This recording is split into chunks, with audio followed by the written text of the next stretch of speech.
Bonjour à tous.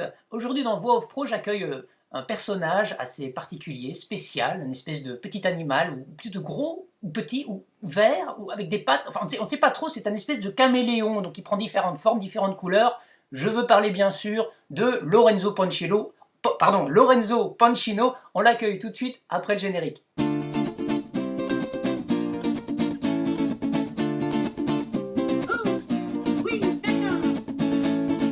Bonjour Lorenzo. Youpi, c'est moi, Gino. Non mais ça va pas, non? Il était une fois Alessandro. Comment ça va? Ça va très bien Lorenzo, je suis très heureux de t'accueillir aujourd'hui en interview sur le blog de Voix Off Pro. Toi qui es un peu mon papa de la voix off et sûrement le papa d'autres futurs et jeunes voix off. Alors arrête de te mettre les doigts dans le nez si je suis ton père. Oui papa. Non, vraiment très content puisque Lorenzo, tu as guidé des voix, ou en tout cas ceux qui voulaient faire ce métier à travers des livres. Hein, tu as sorti des e-books, tu as fait des formations en ligne. On va pas retracer tout ton parcours, mais en 2 mots, tu es passé d'animateur radio à voix off et aujourd'hui c'est ta principale profession et de voix off, professeur, maître, mentor. Que la force soit avec toi, jeune padawan. Alors parlons un petit peu de ces cours que tu donnes. Qu'est-ce qui t'a poussé à partager sur ton métier de voix off? Coaching voix off, en 2004, j'ai eu cette idée-là tout simplement parce que en fait, ça faisait des années, puisque ça faisait quand même beaucoup de temps que je transmettais, puisqu'avant de transmettre la voix off, j'avais formé beaucoup d'animateurs radio et stars d'aujourd'hui, comme Michael Youn, Fred Testo, Jean Pietre qui est avec Coé, Morgane d'Énergie, j'avais même j'ai fait rencontrer Cad et Olivier. Voilà, j'ai beaucoup de gens, de personnalités du monde des médias et beaucoup de journalistes aujourd'hui qui sont dans les médias que j'ai formés à l'époque. C'était au studio École de France. Et puis quelques années plus tard, cette envie et cette passion de l'enseignement et de la transmission m'est restée. Et puis j'ai eu beaucoup de jeunes, de gens qui me disaient Lorenzo, c'est bien ton métier, c'est génial, mais on ne peut pas l'apprendre. Où est-ce qu'on peut apprendre ça? Alors je dis, écoute, moi j'ai inventé une méthode à moi, qui est ma méthode d'entraînement depuis que je suis animateur radio, voix off. Je me suis toujours entraîné de cette manière-là. Je suis en train justement de réfléchir à comment vraiment mettre sur le papier ma méthode. Et donc j'ai commencé à créer un petit stage avec 3-4 personnes. Et puis ensuite j'ai fait un stage avec 8 personnes. Puis un beau jour, j'ai un copain, un journaliste, qui me dit Lorenzo, c'est génial ce que tu fais là. En plus, ce métier il est complètement inconnu. Depuis, d'ailleurs, je l'ai appelé le plus beau métier inconnu au monde. Et il me dit j'aimerais bien faire un article sur ce que tu fais, sur le métier de la voix off. Et là, c'était dans Casting Magazine. Je ne sais pas si tu te souviens de ce. Oui, moi je connais. National qui faisait plein de castings pour les comédiens et les apprentis comédiens. Et là, je pensais qu'il allait faire un article grand comme ça, tu vois. Non, il a fait une double page avec ma photo, avec le métier. La totale. Énorme. Et là, tout à coup, j'ai été assailli de coups de fil de tous les côtés. Pendant 15 jours, ça n'a pas arrêté. J'ai eu plein de gens qui avaient envie de faire ce métier. Et donc, je me suis dit, waouh, c'est pas un hasard. Il y a quelque chose à faire, allez lance-toi. Et là donc en 2004 j'ai créé le premier centre de formation au métier de la voix off qui était Coaching Voix Off, qui est toujours Coaching Voix Off, qui est devenu maintenant Coaching Voix Off Online. Et donc j'ai eu cette idée un peu de fou à mettre en fait ma méthode que j'avais vraiment testée et éprouvée. J'avais créé des cabines de speak parce que de toute façon ce métier c'est pas simplement le ton, c'est surtout le travail. C'est pas simplement la voix, tu sais, hein, c'est pas la voix, c'est le travail, c'est l'entraînement, c'est répéter, c'est ressentir les textes, sa voix, travailler sur les techniques vocales. Bref, c'est un entraînement de tous les jours. C'est comme devenir athlète. Si on veut devenir voix off, c'est devenir athlète. Et puis, progressivement, j'ai commencé à me dire, de toute façon, l'avenir, il sera sur Internet. Et j'ai eu raison. Tout le monde me prenait pour un fou en créant. C'est ce que je me dis. Au début, on a dû te dire, mais t'es malade, toi, qu'est-ce que tu fais Ah ben tout le monde. Je me suis fait attaquer par le métier. J'ai eu beaucoup de gens qui m'ont décrié en me disant tu te rends compte, comment faire pour faire. Tu peux pas former la voix off, c'est inné. Je dis mais ça va pas ou quoi? La voix off c'est pas inné. On a tous appris. On a appris en modélisant ce qu'on entendait à la télé, à la radio. Et puis après on a appris avec l'expérience. Et moi j'aime transmettre mon expérience. Bon. Et puis progressivement j'ai vraiment affiné ma méthode. Et aujourd'hui j'ai eu plusieurs centaines de personnes, des milliers de personnes qui ont vraiment pris leur pied surtout à travailler sur ma méthode. Et il y en a plein qui ne sont pas devenus voix off d'ailleurs, mais qui au final m'ont dit, tu sais quoi, je suis peut-être pas devenu voix off, mais j'ai appris un truc énorme, c'est que ça m'a donné confiance en moi. Ça m'a permis d'être plus à l'aise, même des comédiens qui me disaient sur scène, je sais mieux bouger, je me connais de l'intérieur, et ça, c'est déjà énorme. Et c'est pour ça qu'après, en dehors de coaching voix off, j'ai créé une méthode pour le grand public et pour les chefs d'entreprise qui s'appelle Maxi Voice et qui là est une méthode pour apprendre les techniques de présentation orale. Voilà, à partir donc de ma méthode coaching voix off, j'ai ouvert au grand public. Ce sera formidable puisqu'il y a deux axes, quand tu dis, déjà il y a beaucoup de gens qui se destineraient à ce métier et qui ne le connaissent pas, donc c'est déjà une porte ouverte sur le métier. Et puis il y a tout un tas de personnes, mais simplement ils veulent s'améliorer. Moi j'ai beaucoup de gens qui veulent, je vais dire tout bêtement, mais améliorer leur voix. Soit ils l'aiment pas, soit ils sont, comme tu dis, ils n'ont pas confiance en eux, ils savent pas. Et on t'apprend pas, on nous apprend pas à l'école. Et c'est dommage, hein, vraiment dommage. Et c'est un plus énorme.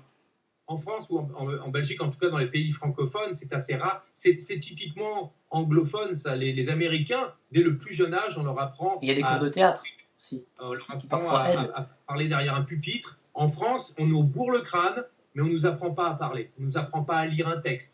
On nous dit apprends par cœur, mais on ne nous dit pas comment l'apprendre, ouais, comment le restituer, comment le présenter, comment magnifier un texte. Et bien nous, voilà, on a cette mission de pouvoir aider les gens à magnifier n'importe quel texte, même les textes qu'on n'a pas lus. Et nous, en voix off, on est capable de prendre n'importe quel texte et de le magnifier en quelques secondes. Alors tu parles justement de quelques secondes, c'est un peu là la clé de la formation d'une voix off, puisque très rapidement, on doit être au top, super, nickel, rassuré. Et comme tu dis, c'est un entraînement quotidien pour arriver à faire en quelques secondes ce qu'on te demande ou qu'on pourrait faire en 30 minutes. Hein.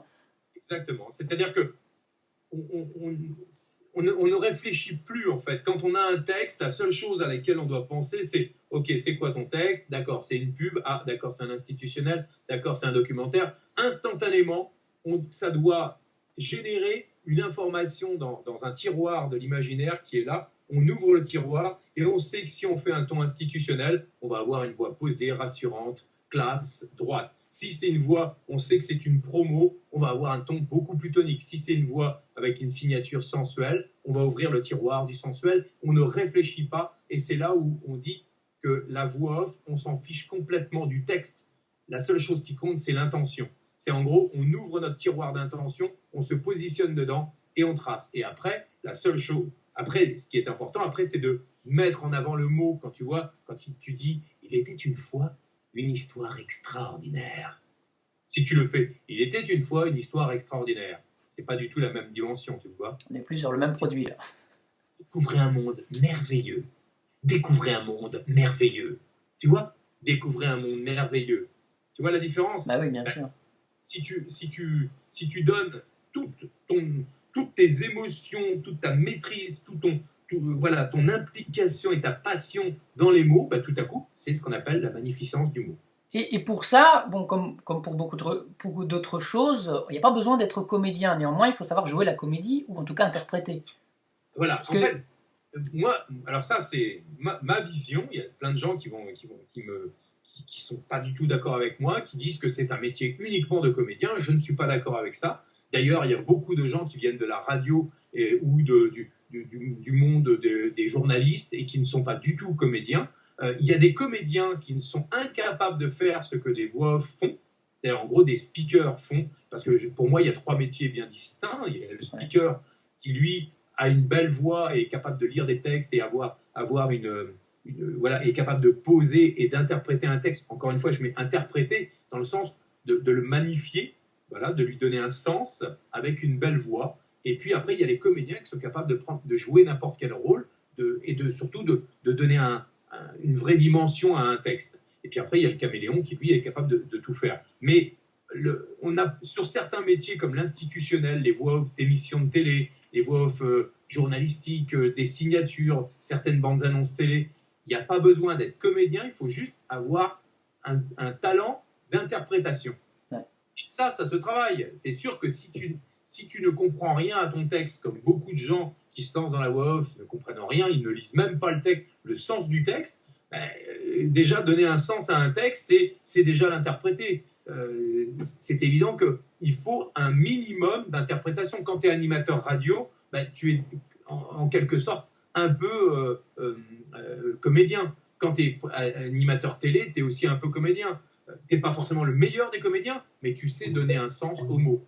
Et voilà pourquoi moi je pense qu'il faut un minimum de jeu. Et d'ailleurs, je pousse toujours les gens qui veulent faire ce métier à suivre des cours de théâtre, à faire du coaching vocal, du coaching d'interprétation pour affiner leur jeu. Parce que souvent, par exemple, quand tu fais de la pub de radio locale, tu n'as pas besoin non plus d'être un grand comédien. Tu vois. Ouais, c'est sûr. C'est quand même assez basique. Il faut juste avoir de la bonne énergie et une bonne articulation. En revanche, l'articulation, ça, c'est très important. Il faut apprendre à se lâcher, hein. Ça c'est vraiment le mot pour que le corps se lâche. Beaucoup de gens ne s'imaginent pas. Ils s'imaginent même parfois, je vais faire ça, on met un plugin et ma voix va être magnifique. Non. J'ai le petit. Ouais, voilà, attendez. Le lâcher prise sur beaucoup de choses, hein, parce que le lâcher prise, c'est la pudeur. Arrêtons avec cette pudeur inutile. Quand on est voix off, on peut être le personnage que l'on veut. On peut être la voix off d'une émission de télé, d'une émission de radio, d'une chaîne de radio. On peut être la voix tout simplement d'un conte. On peut être le conteur, on peut être un guerrier, on peut être un gène, on peut être qui on veut quand on est voix off. Mais c'est pas nous, émotionnellement, qui sommes impliqués. Nous, on se met dans un rôle. Hein. C'est un rôle. On joue des rôles, et même quand on est, de toute façon, et tout le monde va se retrouver là-dedans, c'est que on joue tous des rôles quand on est dans le social. Quand tu es secrétaire, tu vas pas me dire que tu es tout le temps secrétaire quand tu es chez toi. Quand tu es directeur commercial, tu es directeur commercial dans ton boulot. Tu n'es pas directeur commercial quand tu fais les yeux doux à ta femme. Donc, tout à fait, je voudrais une baguette de pain, s'il vous plaît. À 3,5% de farine supplémentaire. Donc, en gros, voilà, il n'y a pas... tout le monde joue un rôle, donc apprenez, si vous voulez faire de la voix off, jouez le rôle de voix off que vous voulez. Et souvent, la difficulté, c'est que les gens ne se connaissent pas vocalement. Et c'est là la grande difficulté. Pour se lâcher, il faut arriver à se connaître. C'est pour ça que moi, ma méthode, elle est en 3 phases. C'est la découverte de sa voix et on ne peut pas donner. C'est pour ça que quand on me dit tu peux écouter ma voix et donner un potentiel, c'est ce que je fais en donnant des conférences où j'évalue le potentiel, mais je ne peux pas évaluer une voix qui n'a pas de technique. Alors, quelle est la meilleure technique pour apprendre le métier pour toi? La première chose à faire, c'est déjà apprendre à respirer. Première chose, apprendre à respirer avec une respiration ventrale pour bien poser sa voix. Ensuite, c'est apprendre à écouter. Écouter avant de vouloir parler. Il y a plein de gens qui me disent qu'est-ce que tu penses de mon texte? Et tu sais pas, t'as écouté? T'as écouté ce que tu fais? C'est pas la même chose que ce que tu entends à la télé, à la radio. Donc, si tu ne sais pas lire, si tu ne fais pas aussi bien que ce que tu entends à la télé ou à la radio, ne me dis pas qu'est-ce que tu penses de moi. Non, il faut absolument être lucide là-dessus. La technique, c'est respiration et écoute. Est-ce que ce que j'entends à la télé et ce que je fais moi, c'est la même chose? Et être lucide, de se dire qu'est-ce qui me manque par rapport à ce que j'ai entendu à la télé ou à la radio. Ah, ouais, là, il est beaucoup plus souriant que moi. Ok, je vais essayer d'être plus souriant. Et je refais. C'est exactement comme ça que j'ai fait sur des centaines et des centaines de textes et des centaines de fois avec 2 dictaphones quand j'étais plus jeune. J'avais 2 dictaphones, j'écoutais à la radio, à la télé, je recopiais le texte et je refaisais. Et je faisais ça des centaines de fois. C'est comme ça qu'est venue ma méthode Coaching Off Online où les gens écoutent et répètent, écoutent et répètent, écoutent et répètent. Hein. Et après, au début, voilà, c'est ça, c'est connaître l'écoute, la respiration et puis le mimétisme vocal, c'est-à-dire répéter et modéliser des sons que l'on a déjà entendus et au lieu de faire ça se passe comme ça chez McDonald's, de savoir que si tu fais ça se passe comme ça chez McDonald's, c'est mieux que si tu fais ça Ça se passe comme ça chez McDonald's. Tu es d'accord avec moi? Ouais, il y a des formatages, hein, de toute façon. Et ce formatage de base, au moins si tu veux, il était une fois une histoire extraordinaire. Tu vois, cette musicalité, on la connaît tous. Il n'y a pas besoin de réinventer la roue, ça marche. Donc si tu connais déjà cette musicalité de base, après, c'est ce que je dis, une fois, c'est le solfège de la voix off, tu connais la musicalité, après tu mets ta personnalité. Et cette personnalité, elle ne vient que lorsque tu as lâché prise sur la technique. C'est-à-dire que quand tu connais toutes les techniques, tu sais comment poser ta voix, tu sais comment allonger un mot, tu sais comment sourire instantanément. Voilà. Quand tu te prends la tête et que tu lâches prise complètement et que tu es capable de faire lâche tes cascades, maintenant en DVD. Voilà, quand tu es capable de. Tu n'es pas obligé de réfléchir à quelle voix tu vas faire. Ouais, tout à fait. C'est le truc. Si on te dit c'est aventure, c'est aventure. Si on te dit délire, c'est délire. Si on te dit suave et sensuel, tu fais suave et sensuel. Tu vois, tu n'as pas besoin d'un texte pour faire de la voix off, pour t'entraîner à faire de la voix off. Tu peux simplement dire cette bouteille est la meilleure bouteille du monde. Tu vois, cette pomme, j'adore les pommes. Voix sensuelle. Tu vois, tu n'as pas besoin de texte, tu n'as besoin de rien pour faire de la voix off. Voilà, tu as juste besoin de lâcher prise au fond. Et c'est ce qui est le plus dur parce qu'au fond de tout, la voix, elle contrôle toutes tes émotions et tout ton être. Et donc, quand tu es un petit peu fragile, ben, c'est pas évident. Donc, plus vous allez maîtriser votre voix, plus vous allez devenir le maître de vous-même, le Jedi. En même temps, bon, toi, t'es caméléon, alors quelque part, je veux dire, tu peux aller de la voix grave à la voix super aiguë. Est-ce que tout ce que tu as dit, pour une voix qui serait soit médium, soit aiguë, c'est possible? Parce qu'il y a des gens qui disent, ouais, moi j'ai une voix vraiment légère, ou moi j'ai vraiment que la grosse voix. Est-ce que ces gens-là pourraient, je dis bien que tout le monde ne peut pas être caméléon, mais pourraient arriver à faire toutes ces techniques?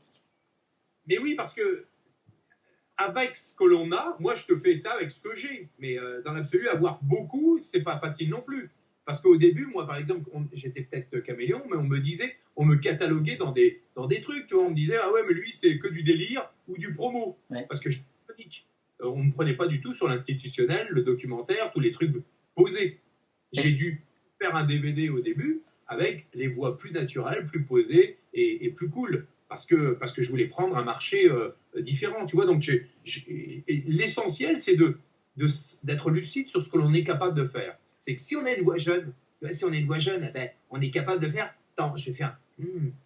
Cette bouteille, elle est vraiment trop géniale. Cette bouteille, elle est vraiment trop géniale. Alors attends, cette bouteille, elle est trop géniale. Tu vois, tu peux faire 3 intentions différentes, 3 tons différents avec la même voix. Ce que je veux mettre un peu en évidence, c'est que c'est pas la voix qui fera le comédien, enfin la voix off ou le comédien voix off. Donc, et des voix peuvent s'imposer. Alors, je prends l'exemple d'Arte, mais sur cette chaîne où il y a tout d'un coup une voix un peu extraterrestre qui arrive et qui s'impose un peu dans ce nouveau style.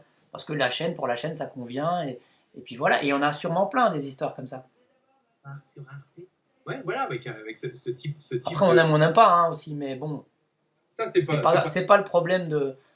Et puis, il y a beaucoup de voix off qui n'ont pas forcément des voix exceptionnelles, qui n'ont pas des voix hallucinantes, qui ne sont pas forcément graves, qui ne sont pas forcément sensuelles, parce que les 2 critères de base, c'est la voix sensuelle pour les filles et la voix grave pour les mecs. Mais il y a plein de voix jeunes, médiums, mais qui sont extrêmement professionnelles, qui marchent très bien. Il y a plein de voix qui sont basiques, mais qui sont professionnels. Ils savent magnifier les mots, ils sont efficaces, ils font un bon travail, ils renvoient des bons fichiers. Voilà, ça suffit pour faire voix off. Maintenant, la seule chose qu'il ne faut pas faire, c'est s'endormir sur ses lauriers.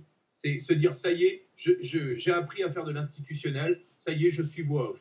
Ah ben je comprends pas, ça marche pas pour moi. Bah oui, parce que déjà, t'es pas connu, il faut te faire connaître, il faut envoyer des MP3, il faut te faire connaître ton site, faut créer des contacts, tes love contacts, faut créer ton réseau, et puis ensuite, ne pas penser qu'avec ton institutionnel, tu vas péter la baraque. Parce que si tu fais pas de la pub, si tu fais pas des jingles radio, si tu fais pas de l'e-learning, si tu fais pas des bandes annonces télé, eh ben, tu risques de tourner en rond. Donc plus tu vas avoir de spécialité, et même si tu as une voix jeune et une monovoix, hein, un type de voix, parce qu'il y a plein de gens qui n'ont qu'un type de voix, eh ben, tu peux arriver à à vraiment travailler. Moi, j'ai plein d'exemples. J'ai plein d'exemples de mes anciens élèves qui aujourd'hui travaillent avec leur voix. Et puis surtout, l'essentiel, c'est de trouver son style. C'est dans quel créneau on marche le mieux. Tu vois, il y a des gens qui sont sortis de chez moi en étant pro en pub. Bah, aujourd'hui, ils font que de l'e-learning et de l'institutionnel. Et ils cartonnent là-dedans. Bon, voilà. Maintenant, ils aimeraient sortir de ça pour faire autre chose. Moi, j'ai des gens qui avaient une voix très sensuelle et tout, qui maintenant font de la promo. Tu sais pas. Tout à coup, tu vas rentrer dans un créneau et puis tu vas partir dans un autre. C'est ça qui est bien aussi, c'est qu'on peut varier très, très fort dans le métier. Hein.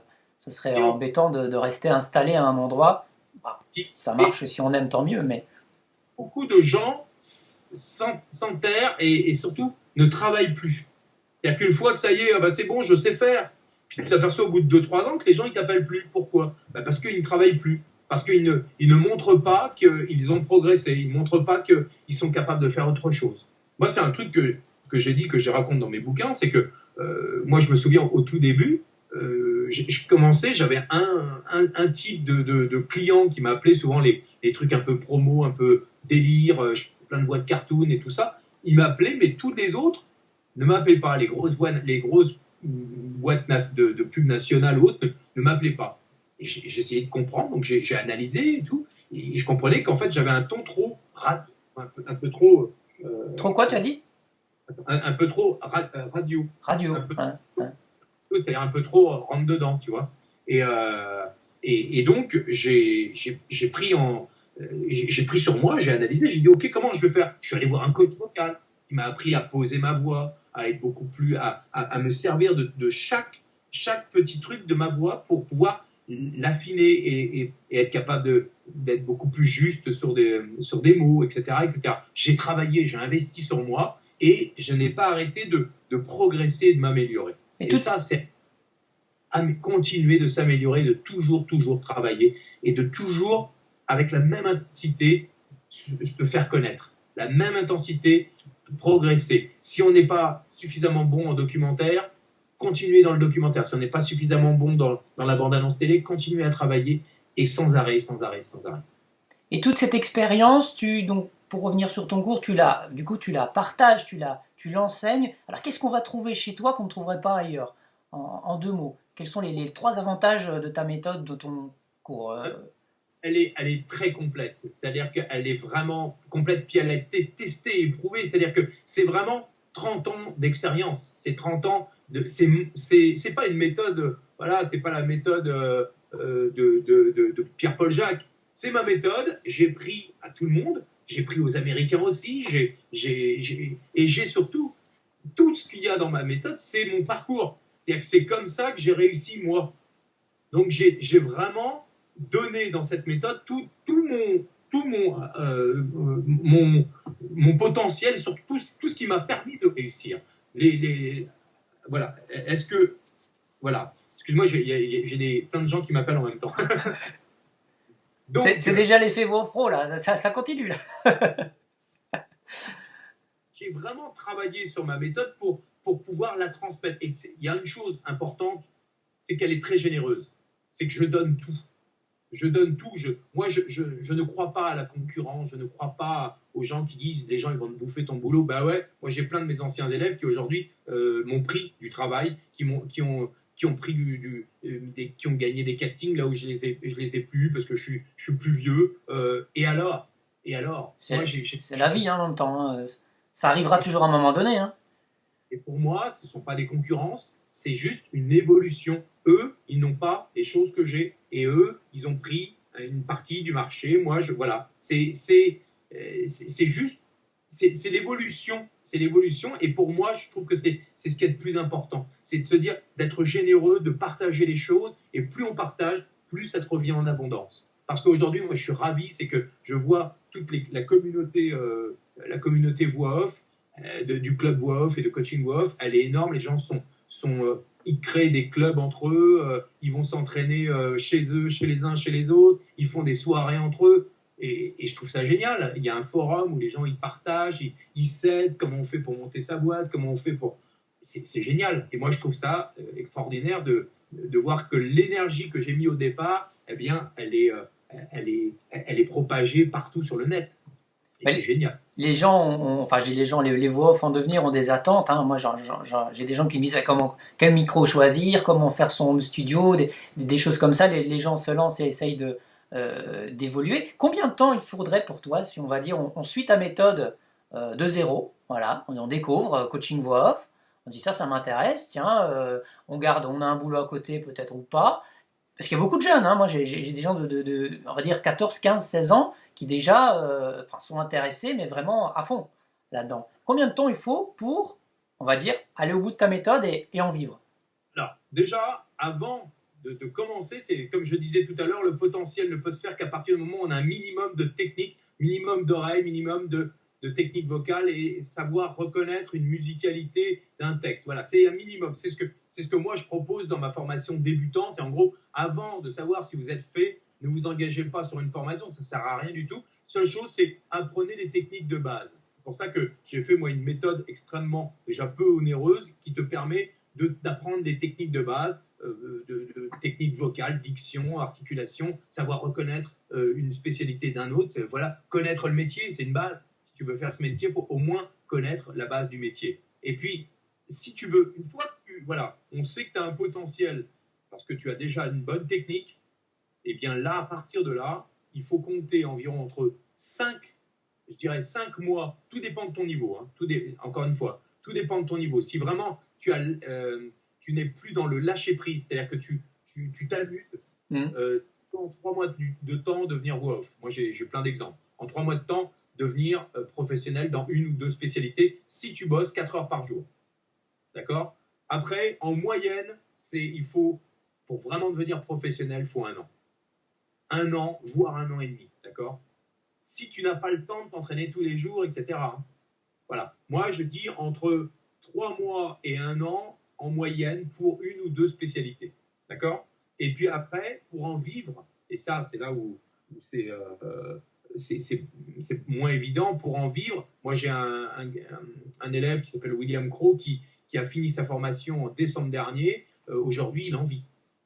Tu vois, ça fait même pas 1 an après, il en vit déjà. Et il était avant dans les assurances, je crois, ou il est commercial dans les assurances. Aujourd'hui, il s'éclate, il est avec ses enfants chez lui et il vit de ça toute la journée et il est heureux. J'ai plein d'exemples comme ça qui sortent de ma formation. Il ne faut pas penser à l'argent quand on se lance dans la voix off. Ça, c'est super important. Il ne faut pas lâcher tout pour la voix off, parce que c'est un métier artistique, c'est un métier du showbiz, c'est un métier où il faut être conscient que vous pouvez ne pas y arriver. Vous pouvez y arriver qu'à une seule condition, si vous êtes bon, si vous êtes excellent et si vous progressez tout le temps.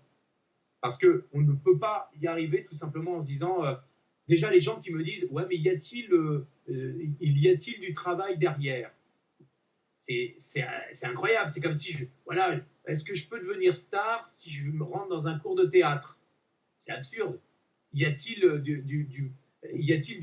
du travail? Oui. Moi, je dis oui, il y a du travail. Il y en a pour ceux qui veulent aussi. Pour ceux qui veulent se vendre. Pour ceux derrière, ce que je dis à beaucoup de mes élèves, une fois que tu es devenu pro, 80% de ton temps, tu le passes à te vendre. C'est vrai. À faire de la promotion de ton site internet, de tes CD, etc. Donc, il faut avoir conscience de tout ça. C'est pour ça que j'écris tout ça dans mes bouquins. C'est que c'est vachement important de ne pas se lancer au hasard dans ce métier. Ouais, c'est une chose que j'avais retenue dans un de tes livres, d'ailleurs, importante. C'est de ne pas lâcher, quoi. Tu te fais ton business plan. C'est-à-dire, oui, des fois, alors à 15 ans, on se dit, c'est quoi un business plan?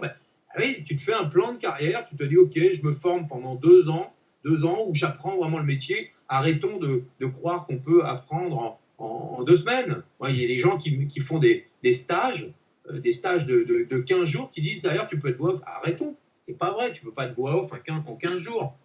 Il faut s'entraîner. Tu peux avoir le don, tu peux avoir le talent, mais si tu ne travailles pas ta technique, ton talent, il va vite diminuer. Tu vas pas y arriver. D'où un peu l'avantage de ta méthode, puisque là, tu as mis tout un cursus en ligne. Et tu me disais d'ailleurs, oui, bon, les gens qui prendraient mes conseils en direct, en présentiel, voilà, il y a un certain tarif. Et là, avec ces cours en ligne, ça permet aussi d'aller quand on veut, s'entraîner continuellement, ce qu'on ne pourrait pas faire en allant te rencontrer ou en se déplaçant. C'est-à-dire que moi, c'est souvent, même dans mes classes libres qu'il y a à Paris, les gens, ils viennent et ils disent waouh, c'est quand même dur, les gens qui viennent la première fois. Et, là, et ils rencontrent beaucoup de gens qui sont des élèves de coaching Wolf Online et qui sont entraînés, surentraînés, parce que chez eux, ils s'entraînent tous les jours. Ah ouais. Ils s'entraînent tous les jours aux techniques et ils ont la possibilité de s'entraîner pendant des heures. Moi, j'ai des élèves qui s'entraînent 2, 3, 4, 5 heures par jour. Et ils répètent, et répètent, et répètent. Quand ils arrivent en classe libre, ils ont les chocottes, sauf qu'ils savent maîtriser leur stress, ils savent maîtriser leur technique. Et quand ils arrivent derrière le micro, bam, les 3 prises que je demande, parce qu'en cours, je fais comme dans une séance de conditions réelles, je dis, vous devez être efficace en 3 prises. Et donc, je les entraîne à être efficaces. Donc, ils ont les chocottes. Hein. Tu m'étonnes. En plus, avec les micros, les trucs et tout. Subite. Mort subite, c'est un exercice que j'ai inventé quand j'ai démarré dans la voix off, où je prenais une cinquantaine de textes comme ça, que je les mettais les uns derrière les autres. Clac, clac, clac, clac. Je sortais des textes et je les interprétais comme ça, sans réfléchir, et je devais donner le bon ton instantanément. Moi, je trouvais ça génial. Je me demandais qu'est-ce que c'est cette mort subite. Et puis, ben ouais, c'est un super exercice. Alors, Lorenzo, tu fais quoi? Tu maintenant, t'as acheté une voiture de sport. Quand tu vas à Paris, comment tu fais là? Parce que t'es descendu dans le sud. Je suis descendu dans le sud.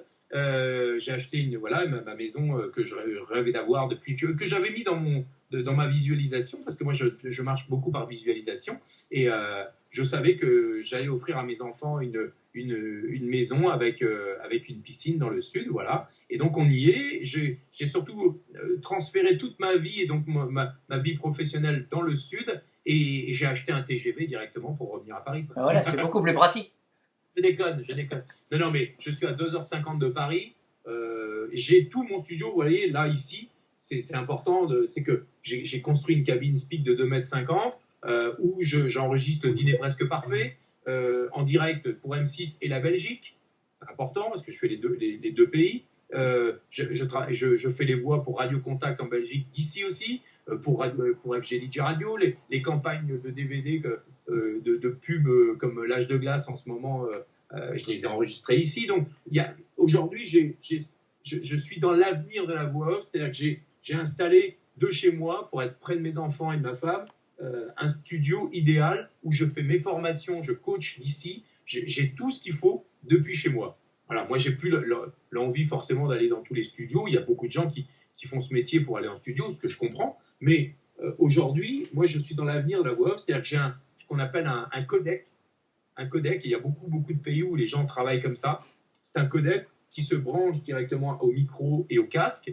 On achète une ligne Numéris, voilà, ça coûte, moi je paye ça 40 euros par mois. C'est une ligne spécialisée et on est relié à des studios comme à M6 ou à Paris. Au monde entier, en fait. Tu peux relier au monde entier. Il y a en Allemagne, en Amérique qui travaillent tous comme ça. Et on a ma cabine Speak, c'est comme si c'était la cabine Speak du studio de production qui est à 1000 km, 2000 km, où vous soyez dans le monde. Et vous avez une connexion directe et les clients peuvent vous voir exactement comme on se voit là par Skype. Ils vous voient dans votre studio et l'ingé son là-bas, il prend ton son exactement comme si tu étais dans son studio. Et ton matériel est valable. Il y a pas de, c'est pas non plus un matériel, honnêtement, j'ai pas le matériel qui coûte 60 millions d'euros. Hein. J'ai ce micro là qui est là, qui est c'est un SE ça.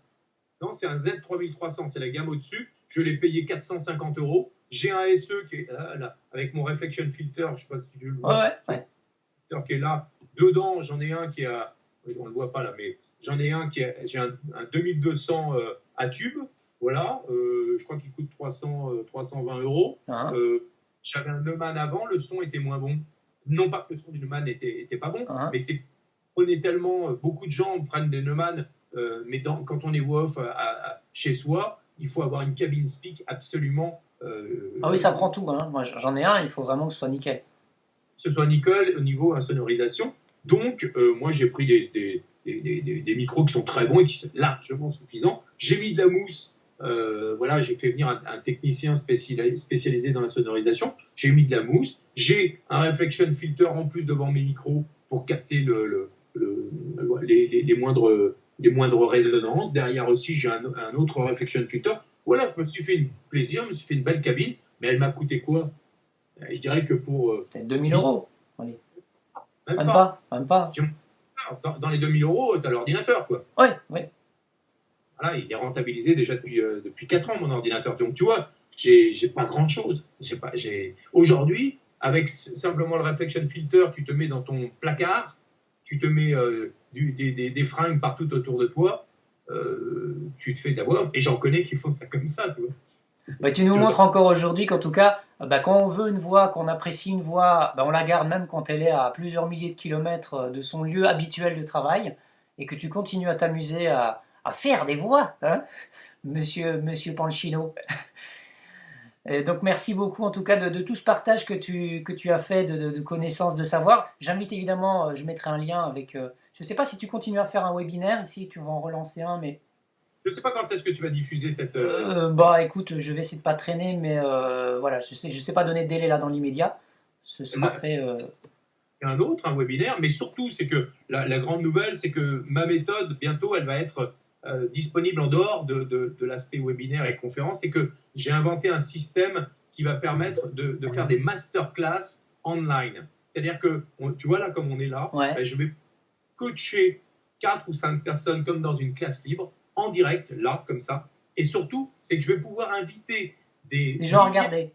à regarder et à faire les exercices en même temps que nous, parce que sur l'interface, je vais pouvoir mettre les textes que les gens vont travailler avec moi, les gens pourront voir les textes, ils pourront les travailler chez eux avec les mêmes techniques, voir l'évolution de la voix off en direct, de l'élève en direct, et puis ils vont pouvoir voter, il y aura des sondages, ils pourront chatter avec moi, me poser des questions, et donc on va faire comme un cours magistral. Tu nous fais la Starac de la voix off, en fait, entre guillemets.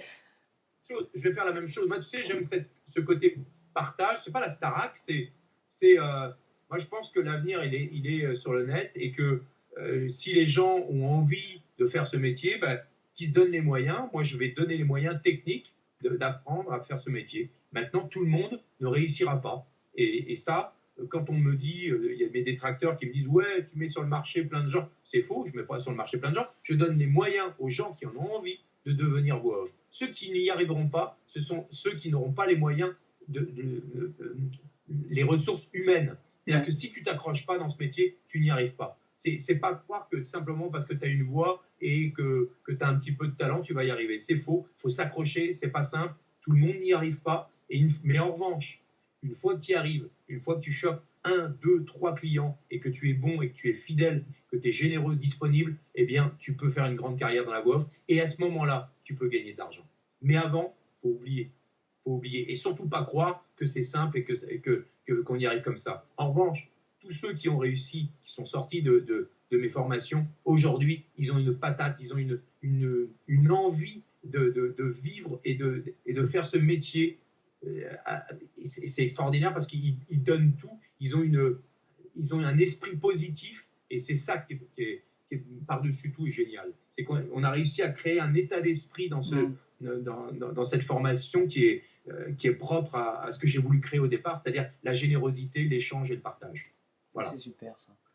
Bien Lorenzo, merci beaucoup de tout ce que tu nous as donné aujourd'hui, et j'espère on se reverra au hasard, au détour d'une voix, d'une ligne de codec ou d'autres choses. Voilà.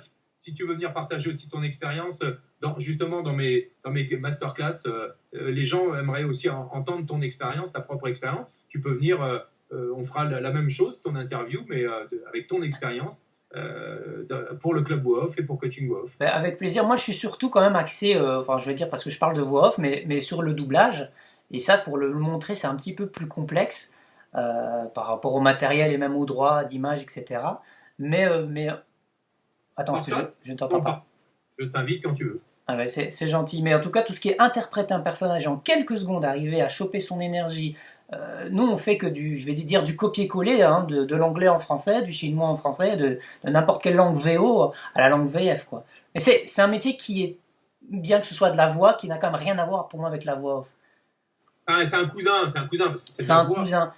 Maintenant C'est pas qu'on peut être comédien voix off et de doublage, ce Oui. que j'arrive à faire. Plus de doublage que de voix off, mais il y a des choses, moi, en voix off, quand tu disais, moi, il y a des trucs, je chie pour le faire, hein, parce que c'est pas dans ma nature, c'est pas dans mon énergie. Que la radio, tous les comédiens ne savent pas le faire. Hein.